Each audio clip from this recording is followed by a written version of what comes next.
So to the pot, I'm putting in half a kilo of minced meat, and I will pop in the chopped onions, and you just stir that up. My utensils have gone all over the place. So you just stir that up and brown that off. Now, this batch of bolognese I'm making double the quantity purely because I am making lasagna tonight. So I did really want to make enough sauce to even have for in the freezer for leftovers for one of those nights that I don't want to cook. And I just want to have a simple dinner. I'll take up some bolognese sauce from the freezer. So you'll hear kids in the background. Sorry about that. All in. Now to this I will add some salt. So I'll add some salt and some pepper. I find that even though I season it once the sauce is in, I find that this is it gives it a lot more flavour. Alright, I'll let that brown off and I'll get back to you. So it's browned off. I like it to be just not completely browned off. I like it just to have a little bit more, little moisture, a little bit red. And then it'll completely cook once I put the sauce in, because this sauce does take a few hours to cook. And your house will smell amazing when this sauce is cooking away. So for me, we actually make the passata sauce once a year. So, and like I said, I'm doing more than what I should. But this is so I can have some in the freezer as well. So I put in 1 bottle of passata there, 2 bottles there, You're not making dinner. and then this is a half a bottle, so 2.5 bottles of passata sauce. So it's nice. You're not cooking dinner now. Not now. Mummy's getting ready to cook. Mum's cooking dinner now, so then I'm all nice and ready. We're gonna have to make lasagna later on, okay? Yeah. Alrighty, so to this, you want to season it.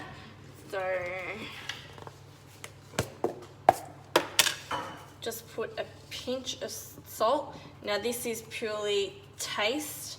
Once this is cooked off a little bit, I'll taste it again, and I will season more if I think it needs it. So I'll put some pepper in it.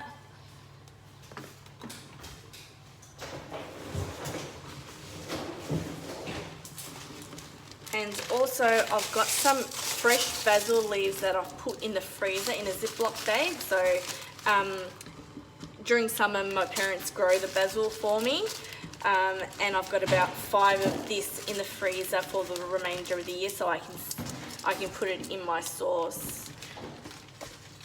So just a couple of, so that was about 6 leaves.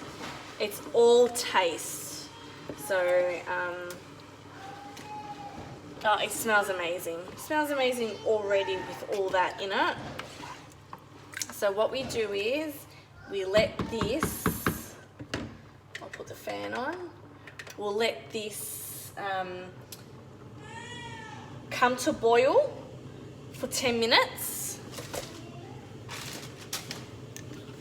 And then when it comes to boil, I'll drop my temperature down to 5. So this is an induction cooktop. So you drop it down to medium heat and let it simmer for an hour and a half, and then I'll check on it, and it might actually need 2.5 hours to cook. So this is a traditional Italian bolognese sauce, for those that are wondering why it takes so long to cook. So I'll come back when it's all ready and I'll show you the consistency of it. I'll let you know how long I actually kept it cooking for. Alright, so this is 2 hours after, no sorry, 2.5 hours after I started cooking. Maybe closer to 3 hours I should say. Alright, so to start off with, I will put some sauce on the base of this, let me just get a spoon out, makes life a little easier. I'll just put some sauce on the base. This just prevents the pasta sheets from absolutely sticking to the bottom of the pan. So I like to put a decent amount on there because I don't want the bottom to burn. Okay, so then I start off and I will put, I'll try and figure out which way I want to do it. Yeah, I want to do it that way. I'll start loading it up. Shall I do it like that? Yep, like that. Sorry, I mix and match. It just depends on how I feel on the days, how I sort out the which way I want for the sheets. So it's whichever way you feel comfortable, as long as you just cover the entire width and length of the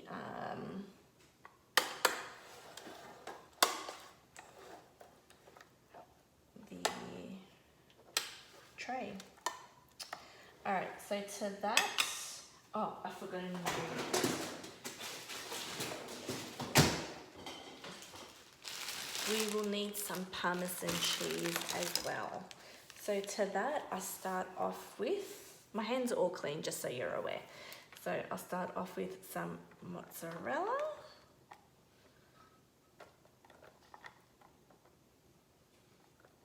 You can put as much mozzarella as you like. I just like spreading it out nice and evenly. Some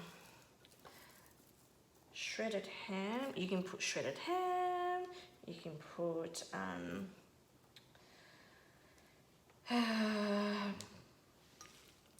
mortadella, whatever you like, really.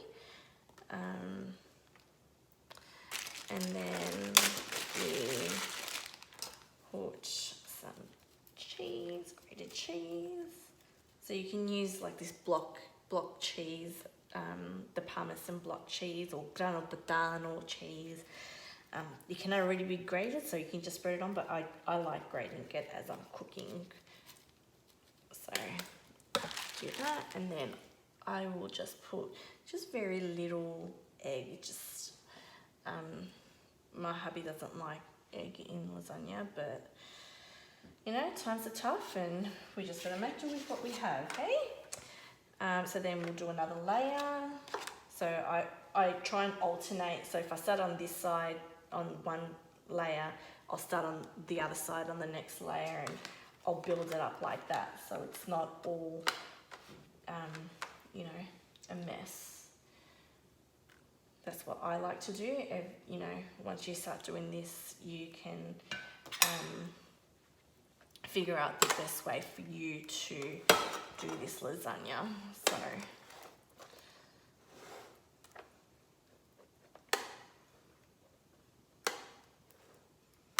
perfect. Put some mozzarella. I've got plenty of mozzarella, so don't fear that this isn't going to be enough mozzarella. I like it nice and cheesy. I'll put the rest of that in. I do have more mozzarella in the fridge, so we won't run out, that's for sure. Put some. I do a really nice vegetarian one as well. Vegetarian lasagna as well with obviously not with bolognese sauce, just with plain sauce, and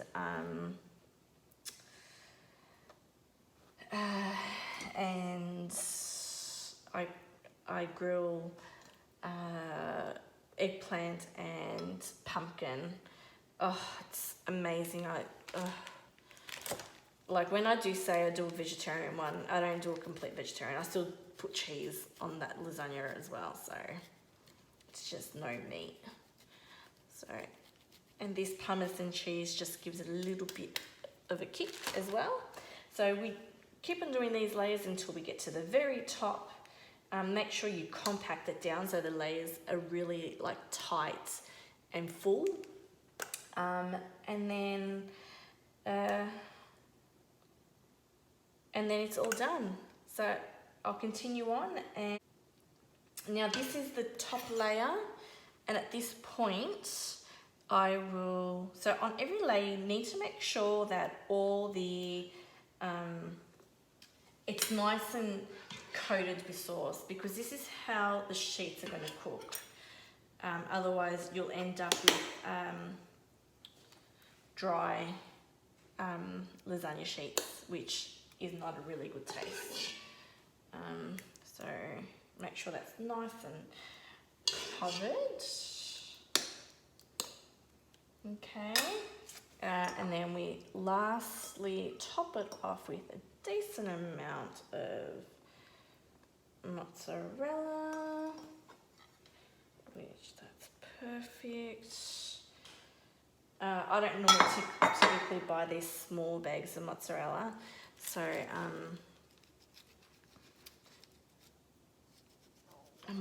I would have put a little bit more mozzarella on there, but to substitute that, I'm gonna just shred a heap of Parmesan cheese, and that is all you have to do for that one there. So I'll set this one here aside. So I'll take you over and I'll show you my lasagna's finished product. So that's for us, and that will go, preheat your oven at 200 degrees. I normally check mine after 30 minutes, but it might need up to 45 to an hour to cook. So give yourself a bit of time, and then after it's cooked, so you got to make sure that the lasagna sheet is cooked. So once it's cooked, so check it after half an hour, but definitely keep it in there for 45 minutes. Hopefully you guys enjoyed this video. Give it a thumbs up. Subscribe if you haven't already subscribed. I do have a few new viewers or subscribers. So yeah, hit the button down below if you haven't subscribed, and check out my previous videos. This is a new concept because of what we're going through at the moment. I typically do hauls, so I thought I would change it up a little bit. So yeah, so hopefully you enjoy this video. Leave a comment down below. Let me know if you're planning on giving the recipe a go. I know cooking the sauce is a long process, but it's well worth it. But in saying that, you can use a store-bought sauce and just add it on. I've never personally done it myself, but I know other people do it. So that's a hot tip. Anyway, hopefully this gives you some inspiration, and I'll chat to you guys soon. Bye! This is after an hour. My daughter's one that was in this small container. I took it out after half an hour. So that looks absolutely amazing. And then this is the lasagna. Oh, this was exactly an hour. Oh God, it's only smell my house right now. Hope you enjoyed this video. Please don't forget to subscribe and like the video. Bye.